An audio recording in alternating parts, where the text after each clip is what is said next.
Tonight to today's meeting.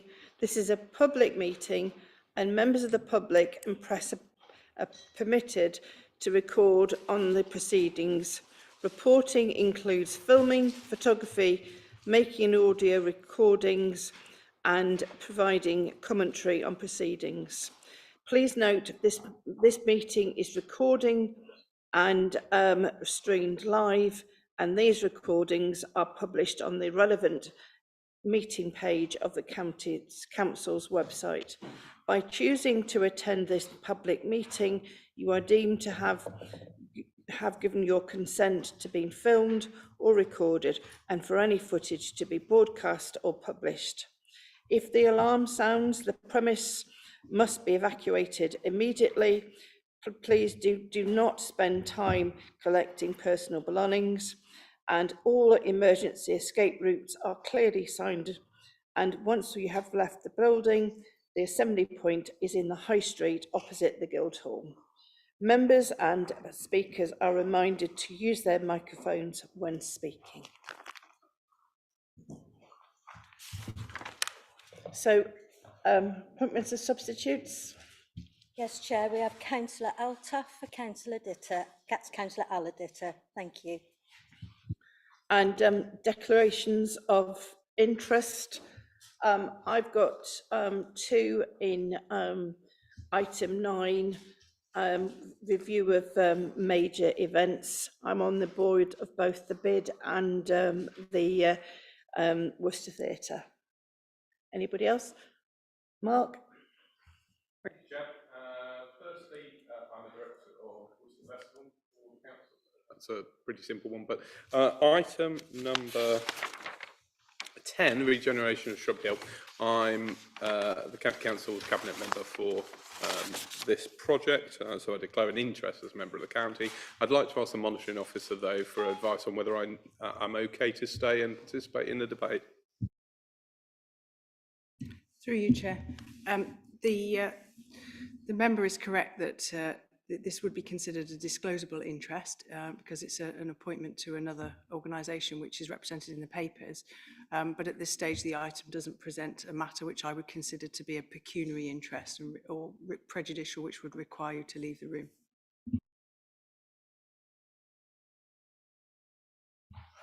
Thank you, Chair. Declare an interest under item 10 as a member of the County Council. Same vein, having listened to the advice, I will declare that and stay. And similarly. Yeah, I'm declaring item in 9. I'm chair of the Elgar Festival.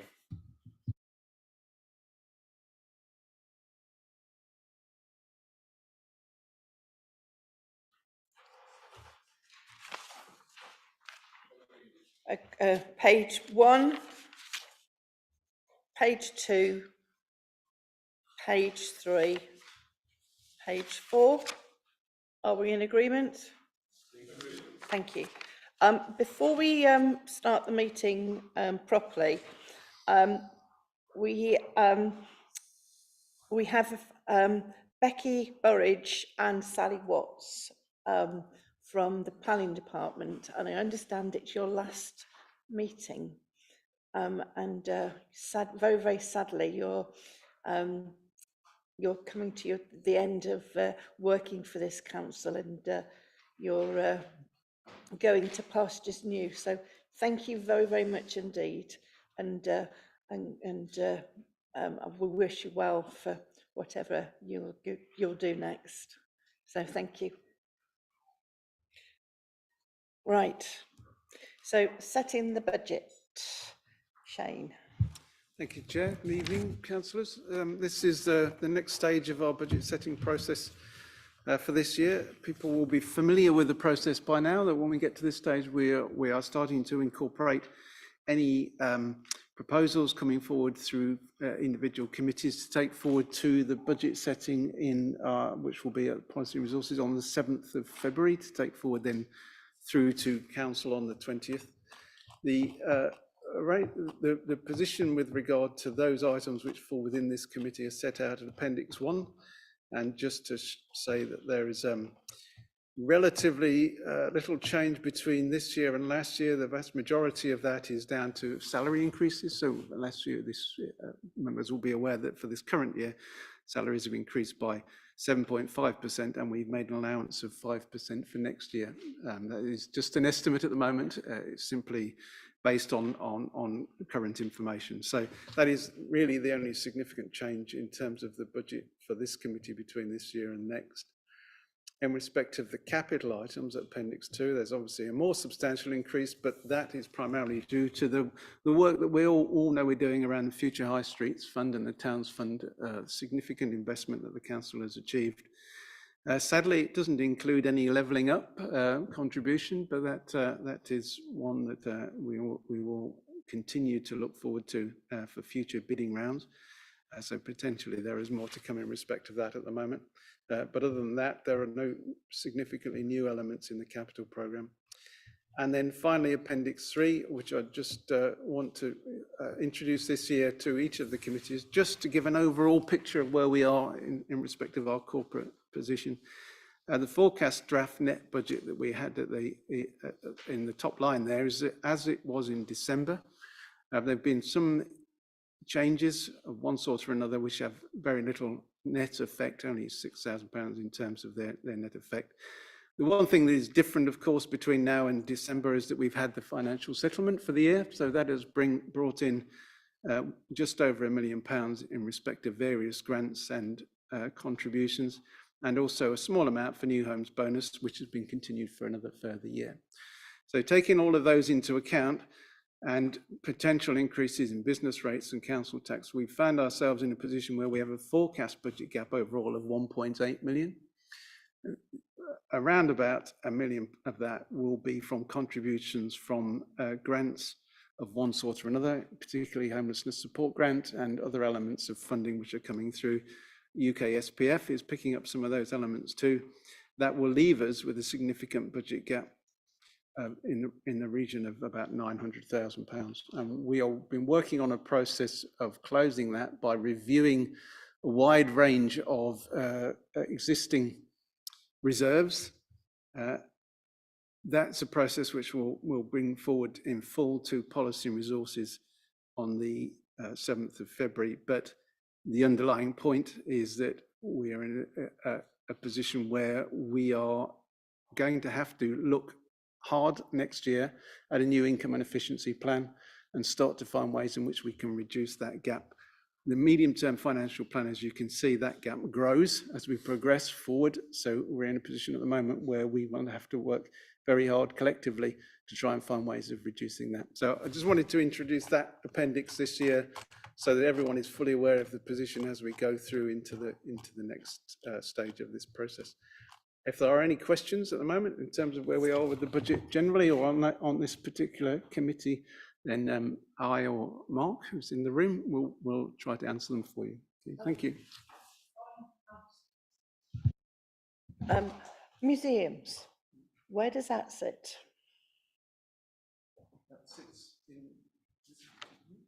It sits. We certainly have sort of the KPIs, but I'm not sure where the budget sits. It sits within this committee. I'm not sure why it's not included in Appendix 1. Perhaps Mark can help us out.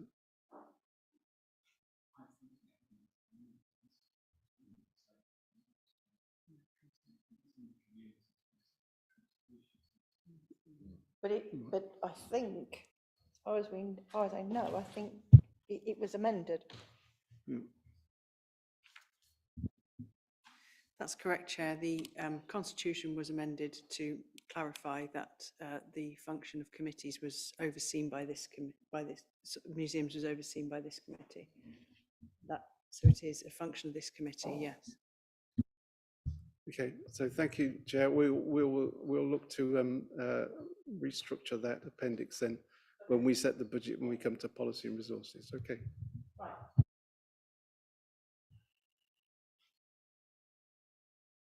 No. So the recommendations are that the committee notes the proposed budgets, that the committee considers the priorities within each service and recommends any changes, that the committee considers the service capital programme and any future projects and recommends any changes, and that the committee reviews any new budget proposals, if there are any, and makes recommendations to the policy and resources, but at the moment there aren't any recommendations. So, am I right then, those in favour? Thank you. So, Q3 performance, is that? Shane. Thank you, Chair. Happy to. This is a regular Q3 performance report that goes through the various performance indicators relating to this committee. A number of the items are ones where they've been projects which have gone through the policy and resources and have now been devolved to specific committees to take forward. So a number of those which relate to things like the Future High Streets Fund and the Towns Fund are now forming part of this committee. As you can see, most of the KPIs and the projects are showing as green at the moment. There are a couple of areas in respect of the annual ones. We're already familiar with the issues with regard to 5-year housing land supply, which the SWDP is working on, and further one there in respect of employment land completion. So on the whole, as far as Q3 is concerned, most of the indicators are in a good place for this particular committee. And various colleagues are available if there are specific questions on any element of that members wish to pick up. Thank you. I just want to declare another interest, actually, Lucy, on this paper, Future High Streets Fund Public Realm. That is, again, another part of my portfolio at the County Council, so I'll declare that one as well.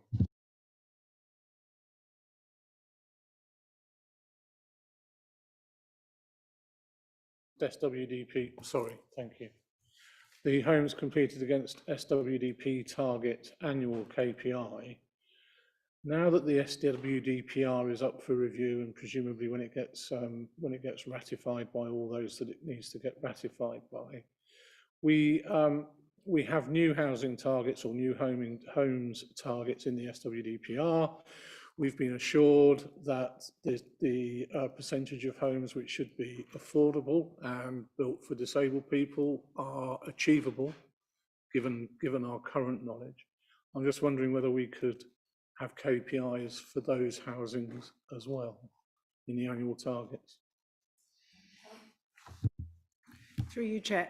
This committee will be reviewing its scorecard at the next round of meetings in any event, and it would be very helpful if members have got some suggestions for how we might improve and nuance some of these targets. Then that would be a good candidate for that discussion. I can ask officers to give some thought to what within the SWDPR we might review. Obviously recognising that there will be a bit of a time lag between submitting our plan to examination, it being scrutinised, it being adopted, and any of those new measures being able to be counted. We do need to think of something that this committee will be able to count within the forthcoming year. But I think certainly something around splitting out housing and affordable housing is something we can look at further, certainly.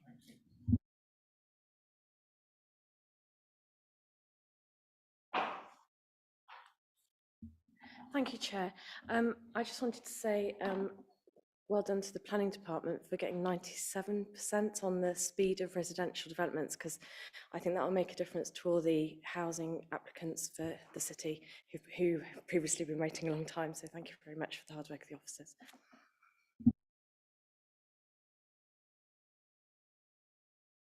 No. Chair, sorry, can I just to comment? One of the indicators in terms of the development of the SWDP, which is ongoing, something I should have mentioned during the budget item, is that there are revisions in terms of the costs of that exercise, which are being worked through at the moment. So although we haven't included them as yet, because they've not been finalised, there may be additions to the overall medium-term financial plan coming from that particular activity. So those will come through to policy and resources. just wanted to mention it now in the event that you see that going into the budget and think we didn't discuss that back at PED committee. So just to flag up there is potential budget pressures there, which will be considered policy and resources when we get to that stage. Okay, thank you, Chair.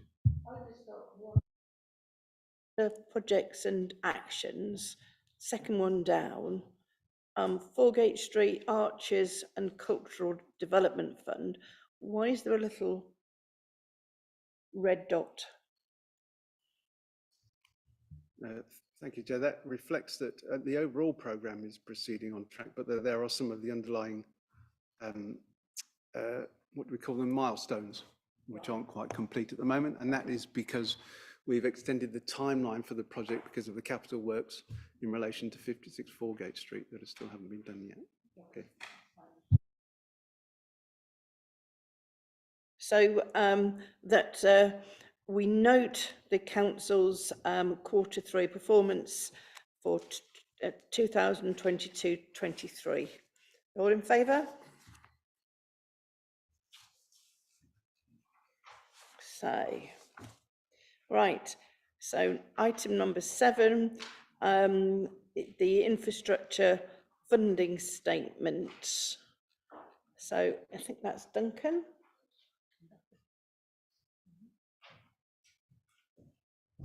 And Becky.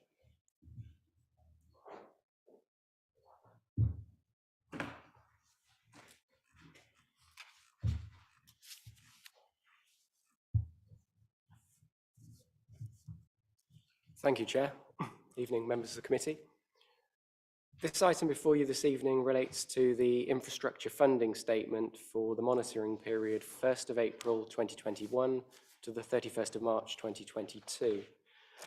The item is on the agenda this evening for noting and the fact that the Council has published the infrastructure funding statement on its website. You'll be aware of this, I'm sure, but the Community Infrastructure Levy regulations were amended in 2019 so that any local authority that receives developer contributions has to publish online an infrastructure funding statement by the 31st of December each year, or as soon as possible thereafter. And this is the third statement that the Council has published.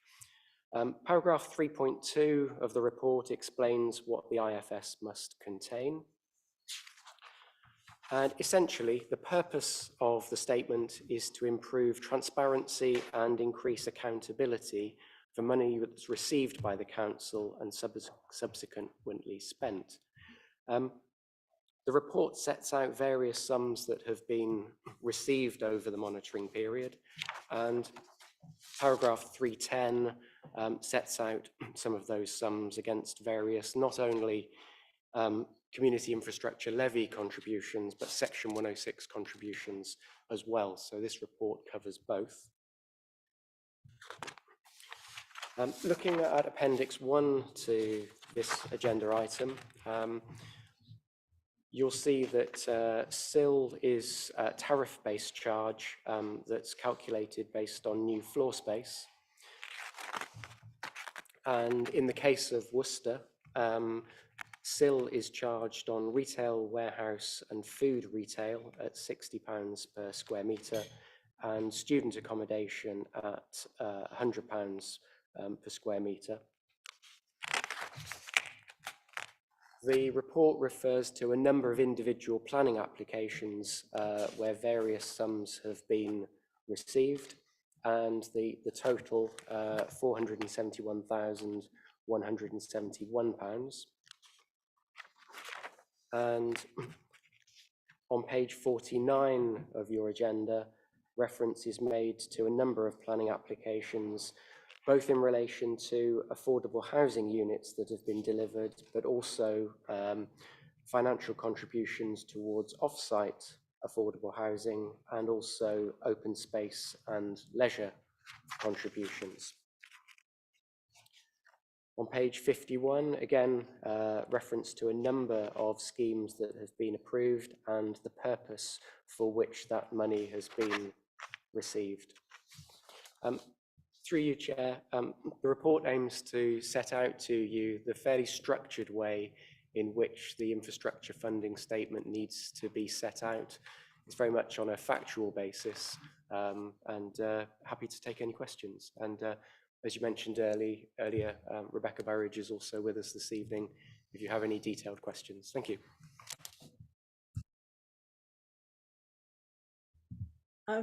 Before questions, can I just clarify, in table 10, the last line is various, and it's multiple sites in Warndon. Is it Warndon Villages or Warndon? Sorry to be pernickety. Can I come in and answer that? It'll be Warndon Villages, so it's, yeah. It's various areas that are in, yeah, the development that took, you know, all the different sites that took place in the sort of 90s. So yeah, it's those areas.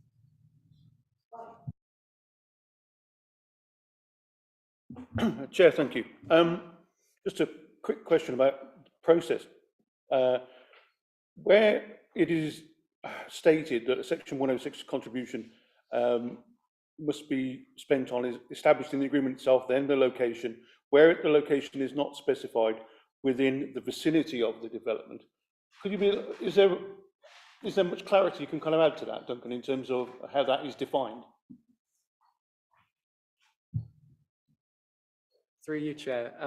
For an area like Worcester, then within the administrative area of Worcester City Council, but we are always very cautious to ensure that when the agreement is drafted, we're mindful of the community infrastructure levy tests in terms of a contribution being sought where it is reasonably related to the development that's been approved, fair and reasonable in all respects, and directly related to the development.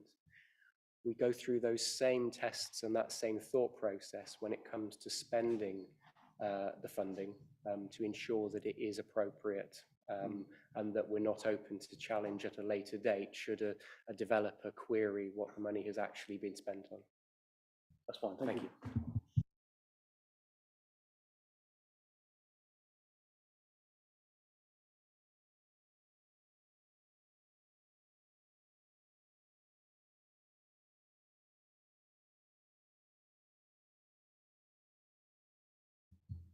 Thank you, Chair.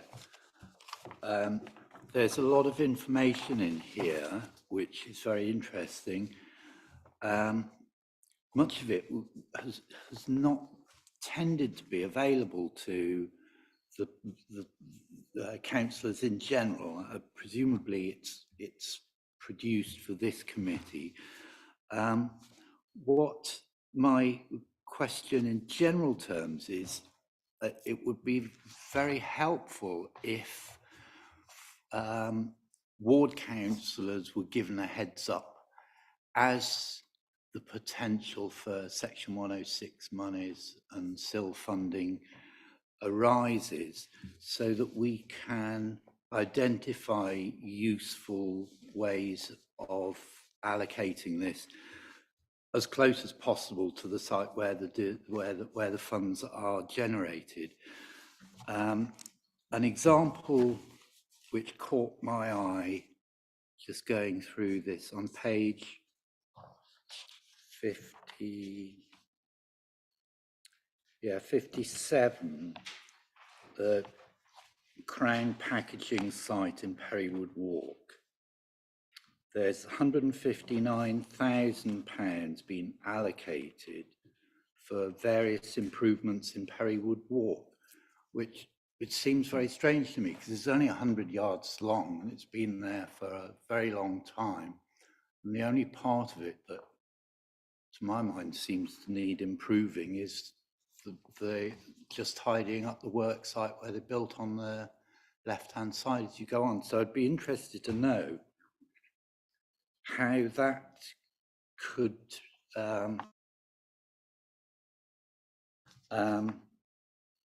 the fact that that site's even recognised as being Perrywood Walk, and almost all of it is accessed from Williamson Road, and there's lots of really good uses I could think of for £159,000. So I just wondered if I could find out a bit more about that, but leave the general point that, you know, the sooner we get to know about the opportunities to improve our wards from these funds, the better the information we can feed back into the process. I think it was, this is now, I think this is the third one of these reports. And I think it was displayed on the website, but maybe as councillors, perhaps it wasn't, yes, but, yeah, so, but Duncan. Through you, Chair. Becky will pick this question up. Yeah, thank you. So that particular application in relation to Crown Packaging site, on the, if you, in the report, go back to page 51, it's actually detailed quite specifically what that money would be spent on. It's one of the Section 106 agreements that's really quite explicit and detailed. So previously, we were unable to pool any Section 106 agreements. So the tendency was, we couldn't pool more than 5 Section 106 agreements onto one scheme. So the tendency was for us to specify things in Section 106 agreements and be very specific, which when this particular agreement was drafted, that's what was undertaken. Now those rules have changed and been relaxed and we can now pool things. So that's why we're, as a council, we're changing a little bit, and you'll see sometimes you'll see in the vicinity of, and we won't be as specific in our wording of Section 106 agreements. But in that particular case, it says that the largest sum of contribution was an open space contribution of £343,000 received from the residential development of 215 dwellings at the former Crown Packaging site. This second instalment was required at 50% of the dwellings, and there is a last instalment required at 75% of the dwellings. The Section 106 specifies that the money must be used for one or more of the following purposes. So it includes improvements to access to Perrywood Heritage Trail, biodiversity access signage, boundary treatment, street furniture and security at Perrywood Local Nature Reserve, security, boundary fencing, gates, access road, car parking and tipping bays at Hillsborough allotments, play provision at Medway Close, Ribble Close, Ronkswood Community Centre and Horizon Community Centre, and provide facilities for young adults at either Medway Road, Perrywood Local Nature Reserve or Ronkswood Community Centre and Newtown Green. So it's actually quite a large amount of improvements that it can and potentially will be used for and that have been identified. I think in that table that you referred to, it's just quickly summarised as various rather than listing all of that. So if I point you to page 51 and you can read through that. Thank you. Thanks, that's really helpful. This may not be the place to raise this, but I wonder if I could just add one small request in that somebody spends a few £100 putting a sign up at the end of Williamson Road saying no heavy goods vehicles, because they drive up there and park overnight.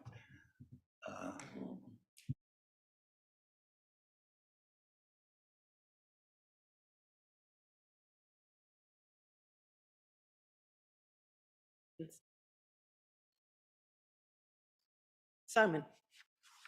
Thank you, Chair. It's really just following on from what Becky was saying, which is obviously the planning rules have changed quite considerably over periods of time. And I wonder to what extent the officers are looking at the corporate objectives of the council for Worcester City as a whole, taking the point that Duncan made that contributions could be allocated for things which aren't immediately in the vicinity, but can be linked to the objectives of improving the area. So I'm thinking of the agreed council plan and those priorities around various schemes, some of which are funded obviously through our capital programme, but given the pressures maybe in future financial years, whether those things can be considered. Because we'll all have things on our individual wards that we would like to get done. And as my colleague has just outlined, those are all important considerations when they link specifically to development. But I'm wondering about the more general things, because if they're part of agreed council policy and the overall plan for the area, they've probably got a level of agreement and weight that could be attached. Through you, Chair, I can confirm that we look at both strategic level priorities, but also ward level priorities. And that's something that we're looking to engage with members on later this year, just to refresh those. Thank you. If I may, Chair, just to add one example, perhaps to Councillor Geraghty's suggestion, this committee has sponsored a piece of work.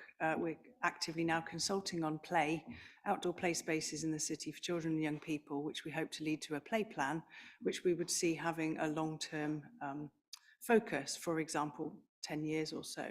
And that would set out what's good about play in Worcester and where areas for priority investment would be, and provided that we can justify against the stringent planning requirements around harm and the needs of the development and so forth, that there is a genuine link, we would then, as an example, have a corporate plan in relation to play investment. So that would be an example, I think, perhaps touching upon what you're saying. I think that it fits under several city plan themes. There are other documents that we have which would do a similar job, but play is an obvious example on that basis.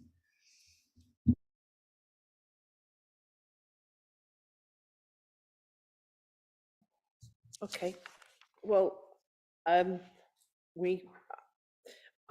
recommendation is that the committee notes the 2022 version of the infrastructure funding statement, and which has been published on the council's website. So, okay. Right. Local, thank you. Local planning enforcement plan.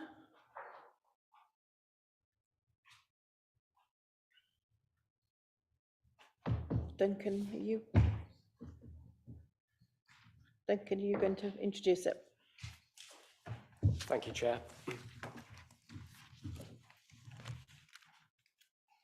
Through you, Chair, the recommendation is that the committee approve the local planning enforcement plan for public consultation for a period of 6 weeks. This is very similar in many respects to the recommendation that we brought to you on the local validation document, and that was consulted upon last year.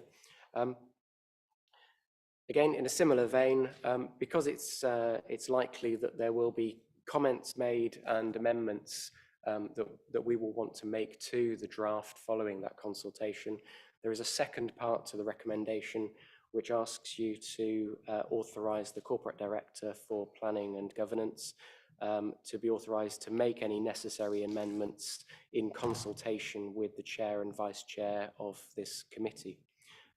The plan itself follows a particular paragraph of the NPPF which extols the virtues of planning enforcement and explains how important it is for local councils to set out very clearly in a plan document how that service is going to be delivered. And as you'll have seen from the report, but also the text version of the plan that is appended, it sets out some high-level principles to explain how the service is to be delivered, some information on the types of enforcement investigation that the council has to undertake, and the sorts of action that might be necessary, a whole range of different types of action, from the very informal to the very formal, with the issuing of enforcement notices and the like. The plan also helpfully explains how we prioritise our investigations to make sure that we make the best of the limited resources that are available for planning enforcement. This follows a number of plans that have been adopted by other councils up and down the country, and best practice advocated by the Planning Advisory Service. And as it explains in the report, what you're seeing this evening is a text version. Post public consultation, we intend to have this desktop published, so it's a very easily digestible, understood document that is easy for any member of the public or stakeholder to read and understand how we're going to be delivering the service in the public interest. particularly where planning enforcement is addressing matters of harm, both in terms of social impacts, but also environmental impacts. Thank you, Chair.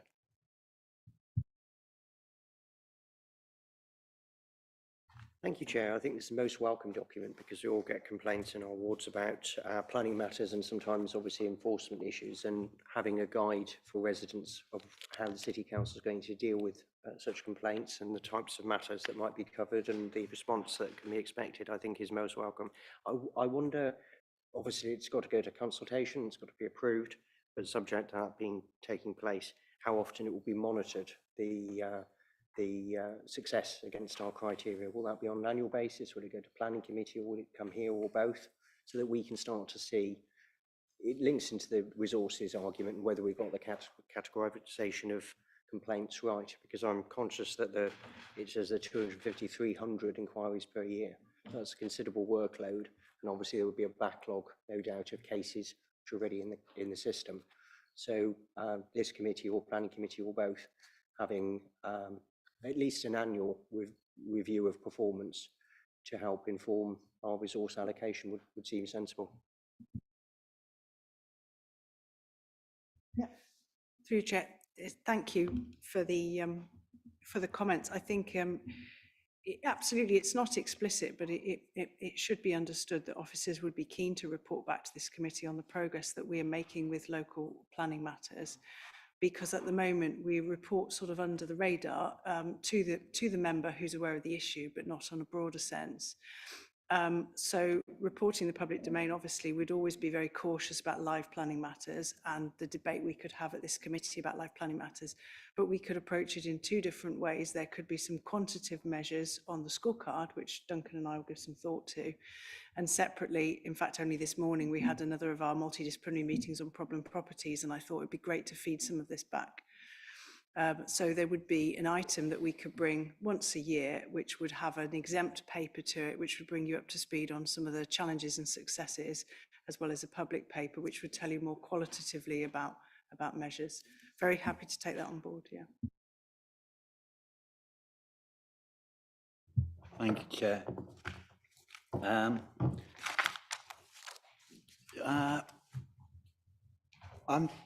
I'm curious, at a meeting of the Worcestershire Regulatory Services Board recently, it was apparent that Worcestershire Regulatory Services have taken on planning enforcement for one of the other districts in the county, and I think they've done contracts for one or two others. Now, I think most of us, certainly personally, I've only had good experience with planning enforcement in Worcester, and I've had a lot of good reports back from ward members. But with this in mind, the point that was made about limited resources, is there any benefit in looking at pooling resources with other districts across the council to help with delivery of that service? Through you, Chair. Thank you. No, there's no plan to do that at the moment, Councillor. The commitment at Worcester City Council is to make Worcester City Council's planning service an excellent service. And you'll note under Duncan's leadership, we've made a huge amount of progress already. The planning enforcement resource has been increased at Worcester City Council. And at the moment, we are very hands-on and eyes-on, both myself and Duncan, about the detail of cases. There would be no benefits at the moment at looking at diluting or sharing that resource. We would be very happy to have a very transparent discussion with members about the challenges that we face, but they're not always resource challenges. Sometimes they're about the complexities of dealing with human beings or remote companies or developers that you have to trace and so forth. And sometimes it can be a long game, but it's important that as members and officers we're aligned about what are the priorities for planning enforcement in the city, and we've understood that message from members. We've taken that on board. So we would always target our resources at those issues which really need that priority action. So at this stage, no appetite on our part to do anything other than continue to hunker down into the detail and really focus on the city's portfolio.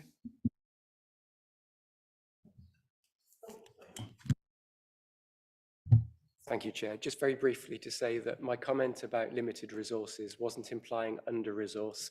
It was just that the comment that those resources are limited and finite, and it's about making the best use of those resources, and that's what this plan will help us deliver. Thank you, Chair. Yes, I think the answer to the first question is that that probably has been considered and decided against, which is fine. The other point which came into my mind was there was mention of the environmental impact. That's something where possibly the experience that WRS has may be helpful because they deal with environmental issues in a wider sense. Is there any sort of crossover there? I don't want to labour this point, but Through you, Chair. The enforcement officers work alongside Worcestershire Regulatory Services, particularly if there's a related issue around noise nuisance, odour, something like that. But I'm not aware of any circumstances where Worcestershire Regulatory Services would take the lead in planning enforcement. But I'd be more than happy to pick that up with you outside of the meeting and understand a little bit more about that. But as has already been said, that there's no intention as far as changing the way that we're working, and the intention is to keep the planning enforcement team and the work in-house, and very much as set out in the plan, progress that work as we have been doing. Thank you. Chair, thank you. Really useful piece of work, and I'm sure all members will find this useful in particular to newly appointed chairs of the committee, who I'm sure will be very grateful of this assistance. Can I just echo Simon's point about appropriate use of KPIs when, at an appropriate time? I think, as we begin, this is a process, an ongoing narrative, and I'm sure where we begin here with this is absolutely spot on, but I'd like to see progress in an effective way going forward as well. Thank you.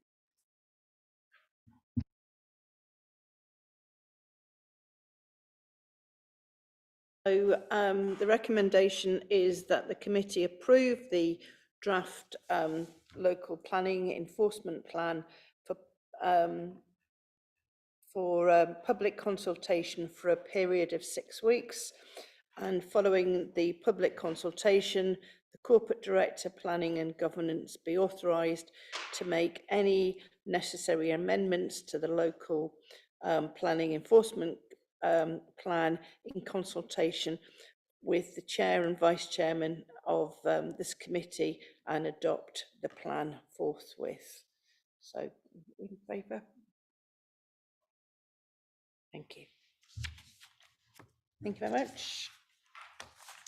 So item 9 is review of major events.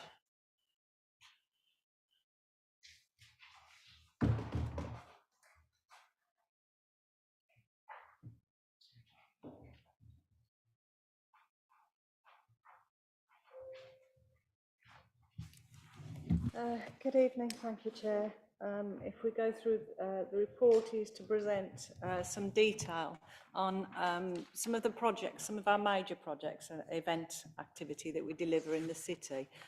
It breaks the events down into core funded projects that receive funding from the council, and those that receive funding from other areas of our budgets, including the Managing Director's budget and some of the community grants funding.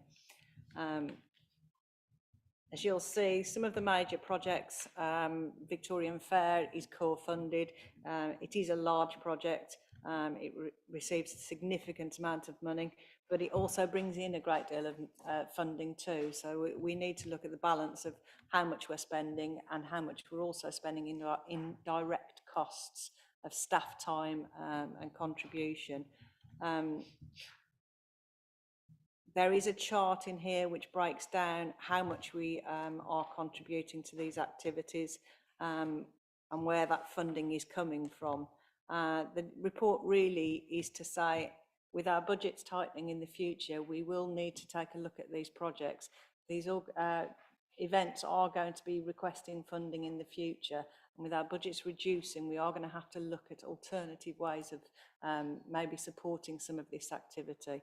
The staff are at the moment looking at fundraising opportunities through core grants, through sponsorship and corporate contributions to try and even out our budget and to reduce the cost to the actual council. And we will be doing that more throughout the year so that we have a future plan for all of these activities.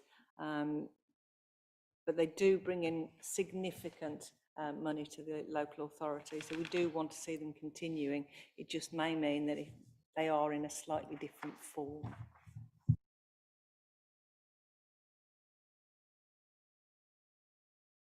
Thanks, through you, Chair. Can I just add? I think the other point I would add is that, as you know, the City Council has done very well recently over recent years in terms of bringing in additional public funding. But we now really need to turn our attention to private funding and commercial income. And I know that in particular, commercial income is a difficult subject for all of us. It would be nice to be able to offer everything for free. But the stark reality of the situation means that we will have to, as officers, be putting recommendations in front of members in the future where we will be looking to bring in a commercial return. That might be through sponsorship of events, or it might be through modest ticketing of events in the future. Thank you. Mark. Thank you, Chair. I declared an interest earlier as a council appointee of Worcester Festival, only to find, with another quick look through, it's not listed. Now, that's not a problem about the declaration, but it probably shows there's a gap in this, because we do fund it and we do give it more than we give some of the other organisations in the city that are listed here, like the Paint Festival and the Mellor and things like that. So perhaps if I could just ask that word isn't, that it's not forgotten. I mean, it's been going a long time, but I think it still does a good job for the city in promoting it, and I think we shouldn't let it drift off our calendar of events. Chair, thank you. I mean, first thing I'd like to really underline is that each of these events add richness and diversity and much else to Worcester's offer. And I think the city is made better by each of them in their own way. The kind of concern that I have, and I know this because we had conversations relating to this when I chaired Communities Committee, is over the staff hours, essentially officer hours that are taken up. I mean, particular reference is made here to the Worcester Show, 700 hours of staff time. Now, at that particular moment when we had those conversations, we were pre-COVID, we were pre-economic turmoil that we're experiencing today. And there was an relatively easy argument to sort of put aside uncomfortable questions because the situation was somewhat more benign than it is today. That said, I think we're at a point now where we need to acknowledge the fact that those questions have got to be asked. All of us on that committee at that time were very much in favour of the status quo because it presented that particular event in a way that we wanted to see it. But I genuinely feel that we have to take a microscope or whatever is the appropriate way of looking at this to officer hours here, because there's an awful lot of money that's spent setting this up, and maybe, as we've sort of hinted at, there are commercial ways of looking at this that do not take away from the intrinsic nature of the event, but simply mean that we can use officer hours in a more productive way. Thank you, through you, Chair. Yes, just to confirm really, when we talk about cost recovery, that's not just the direct cost that the council is spending on amenities or equipment or whatever, but also we will be looking to try to recover some of the staff costs that we are investing in our activities as well, so that we can get in some areas of our business closer to a break-even point. Thank you. Thanks, Chair. It's because I don't think we are being asked to know, we're simply noting the report today. We're not asked to prioritise, if I've got it right, or to come up with any kind of scoring mechanism. So I would just want to use the opportunity to thank both City Council staff and partners for a wonderful set of events that have actually been put on, and you start to characterise in this, because it really breathes life into the city, brings people in, gives them a reason to come in, contributes to the local economy, and it contributes that great feel around the city that I think we all experience as residents in whatever form coming into the city. And you underscore that right at the end in terms of the impact of those additional visitors. So I'd just caution that there's always going to be a tight financial situation in budgets, and I totally respect my colleague for raising that point. But there are some elements which provide a public good, and we need to recognise that whilst noting the opportunity to get additional income and look at where we can minimise costs, what I wouldn't want to do, and I don't think you're asking for, is an indication to reduce that contribution at the moment. So I think we need to use this as a celebratory moment for the amount of activity and effort that's been going on across Worcester. Certainly in terms of just one example that you note there, in terms of the Christmas lighting, a lot of residents commented on that, the brilliant lighting that is actually, a picture of it is in the report on New Road, to really encourage people, drew people to St John's as well. I think those things are small little things, but they're an addition that people notice. And so whilst always looking for additional funding, I think I'd caution against this being an easy area of reductions.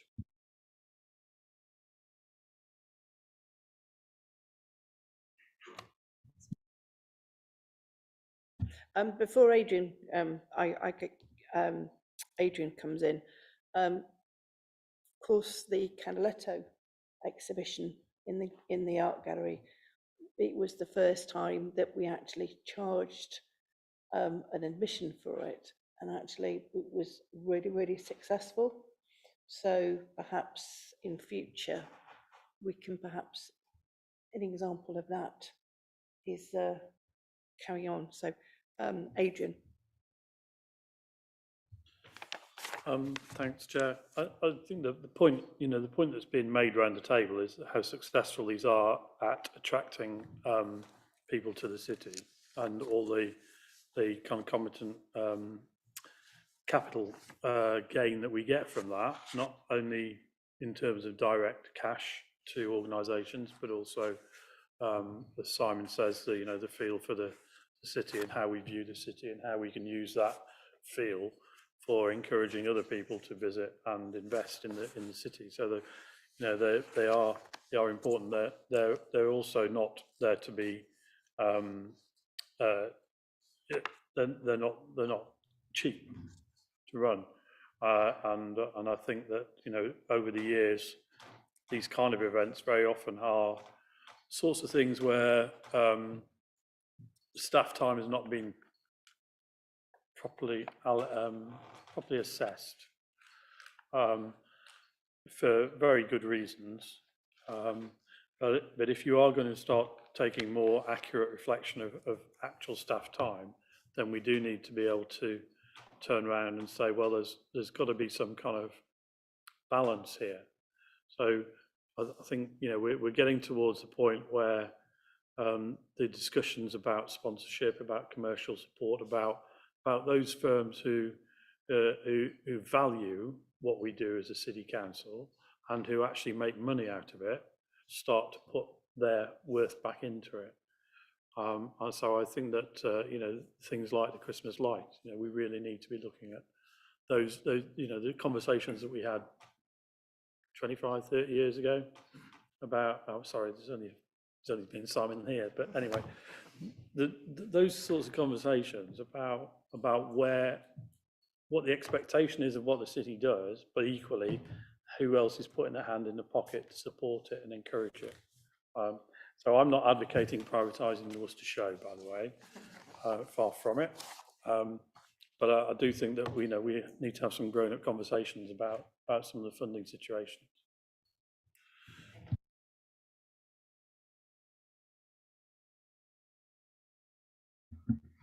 Thank you, Chair. One thing that strikes me is at the Worcester Show, you say 700 hours of staff time, but as soon as the Worcester Show finished, the volunteers started meeting to work on the Worcester Show next year. And I'd be really interested to know how many volunteer hours each of these events actually generates for people across the city to get the experience of being really involved in their community, because I think that adds tremendous value to what we're doing as well. Thank you.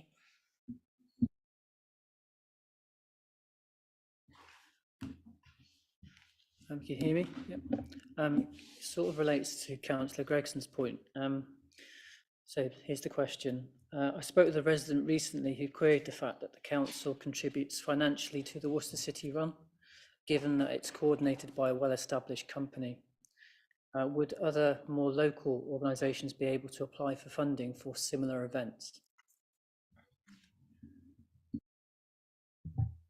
Yeah, we have the community grants programme that is available to any local community organisation who are developing an event, and they can apply to that. That's now been extended through the UK SPF programme, so we know we've got funding for that for the next 3 years, so they are able to, and we will support them to apply for funding for any events. Yeah. Thank you, that's great news. Is there a cap? Is there a maximum amount that an organisation could apply for to stage an event? The previous programme was £5,000. We are currently developing the rules for the new programme, and it may be much bigger. We are looking at the options for extending that as we have more money in the budget for this time round. So potentially, yes. Thank you, Chair. Am I right in remembering that there was a survey done of general public's view of, what the city should spend money on? And one of the things that came top consistently was culture, arts, exactly what this is about. Is that correct? Through you, Chair.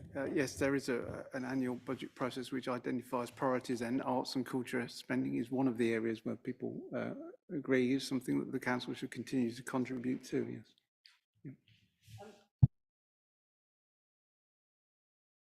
Obviously, we've got the coronation coming up in May, and we had the Jubilee last year.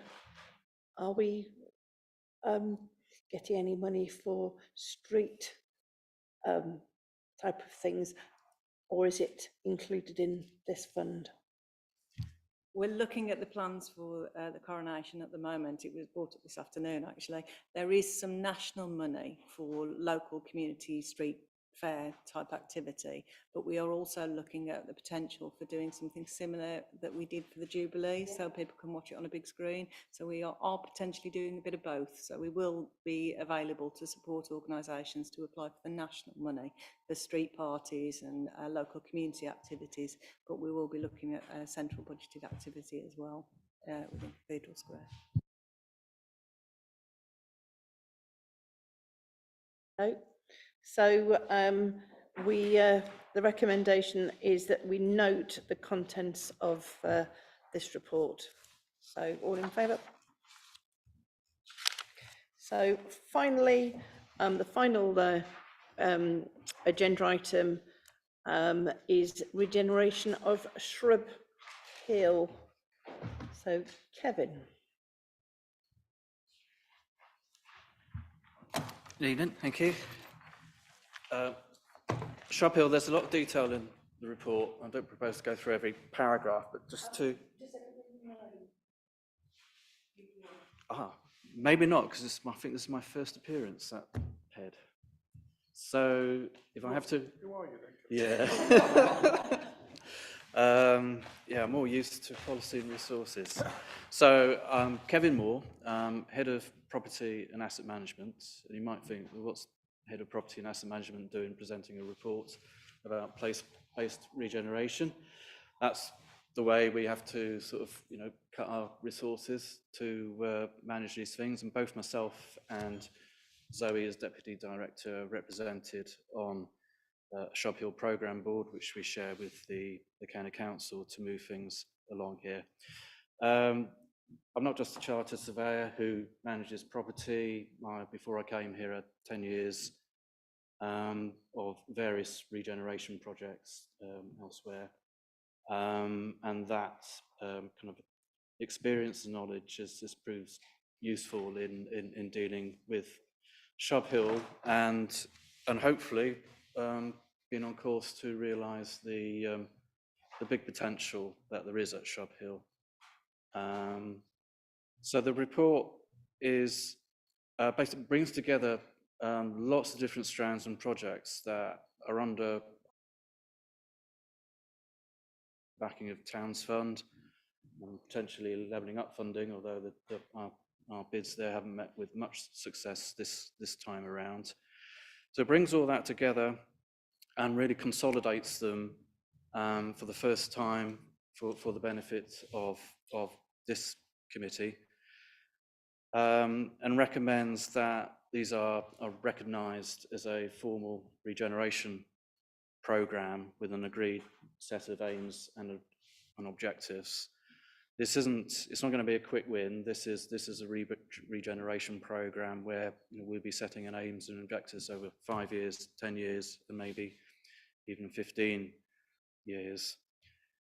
And that should come with an agreed governance framework between the two lead authorities, that's ourselves and the County Council, recognising that the County Council already has a significant stake land ownership in the regeneration area. And obviously the lead authority on highways and transport strategy, and the two of us have to work together because of the interdependency that there is on the benefits of a new improved railway station facilities at Shub Hill and better rail connectivity. The interdependency between that and the success of the regeneration programme, and the regeneration being one of many reasons to keep pushing for better rail connectivity and an improved station. So the report sets out the context for future reports and decisions to be taken, including potentially the development of a supplementary planning document as the basis for engaging landowners, stakeholders, and wider public consultation on the process in proposing land use changes in this area over the years. Potentially the selection or the procurement and selection of a lead developer with the resources and the commitment and the vision to stay with us in the long term to help realise these objectives. Sets the context for further requests and bids to be put together for external funding, and also the context for a decision to be taken later this year by Policy and Resources to make a compulsory purchase order to, I was going to say guarantee us, nothing's guaranteed, but to enable us to purchase the land required as a fail-safe to purchase the land required to implement a new pedestrian link complete that link between Shub Hill and Pheasant Street and St Martin's Quarter and beyond, which is one of the objectives of the Towns Funding Award last year. So it's very much a consolidating and a context providing report for future decisions for us to enable to formalise, as I say, the kind the good working relationship that there is between the two authorities. And so there is obviously a lot of detail in terms of individual projects contained in the report. So if there are any questions on those, I'll be happy to answer.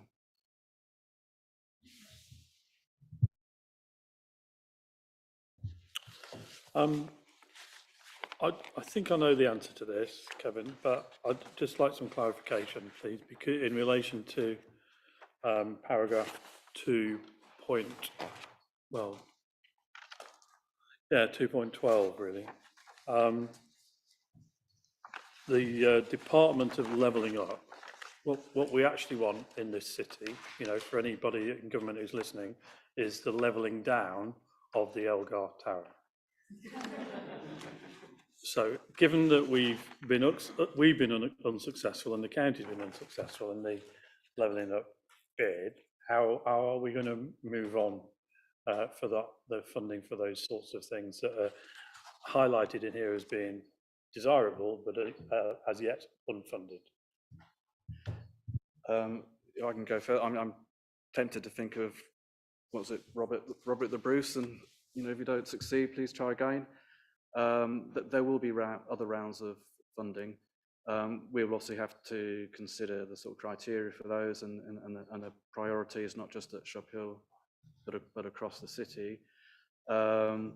Demolition, the removal of Elgar House is clearly an ambition, is a vision as part of the city centre master plan. It wouldn't come cheap, and so any external funding bid for something like that has to be weighed against the what else could be delivered with that funding. And in terms of paragraph 2.4, are you the station master, and will you be coming to the next committee with one of those little peaked caps? Yeah.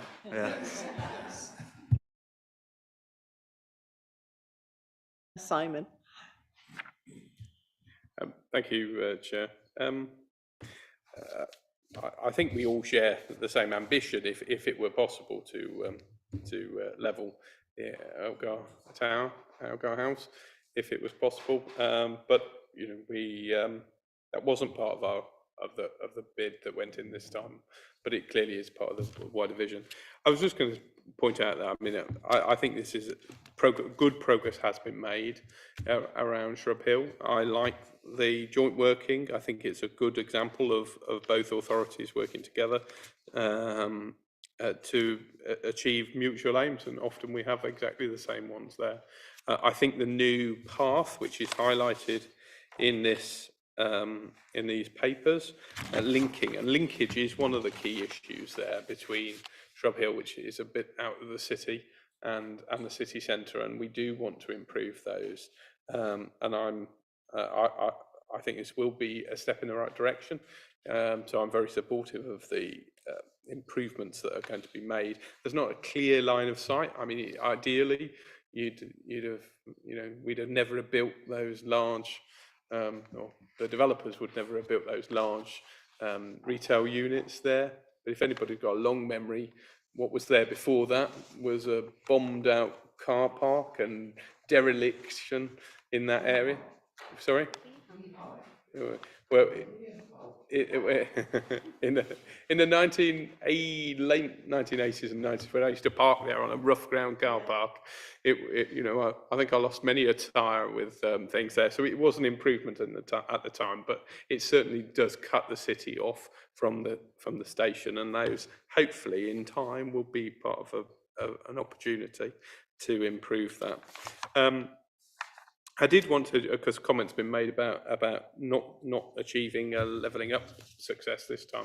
I did want to just remind colleagues that we've been the most successful of any of the districts in Worcestershire in terms of winning these regeneration funds. To my knowledge, Redditch has won 16 million, Bromsgrove 20 million, Wyre Forest 35 million, Malvern Hills District Council 20 million, Wychavon 0, and Worcester 43 million.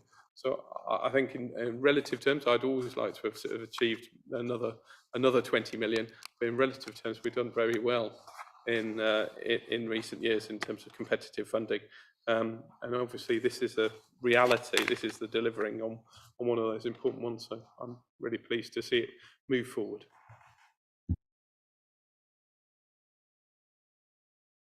Thank you, Chair. Yeah, one of the things I wanted to say has been adequately covered already as far as Elgar House is concerned. I was just concerned to see that described as an ambition rather than a priority, and perhaps we could offset the cost of demolishing it by auctioning the privilege of pressing the detonator. I'd certainly pay money to have a go at that. My question is, amongst the recommendations under 1.3, we're being asked to delegate authority to agree the governance arrangements for oversight of the programme. I'm just curious to know how much future oversight we will be delegating, because we've already, enough people have mentioned Elgar House, for instance. This whole area is a matter of really fundamental importance to so many of the people of Worcester. It's been an absolutely hideous area for generations, and it would be comforting to know that involved as much as possible in the progress of this. Can I answer? Yeah, sorry. I think the recommendation in terms of talking about delegation is really just delegating the sign off of the literally the T's and C's of any memorandum of understanding or collaboration agreement with the county council. It's not delegating the oversight of the regeneration programme, and this committee will continue to have oversight of that and progress on that.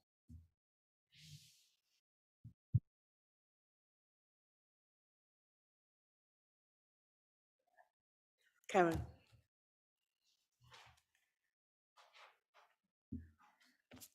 Thank you, Chair.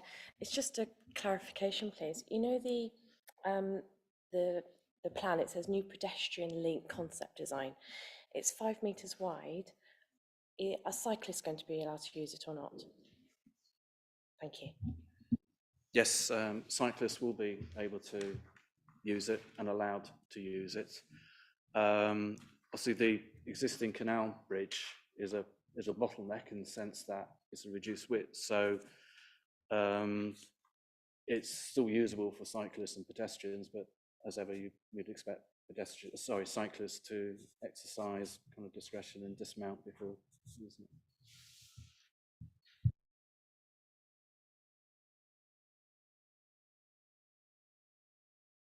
it. The recommendations are that we ratify the initial objectives for the Shrub Hill regeneration programme as set out in this report.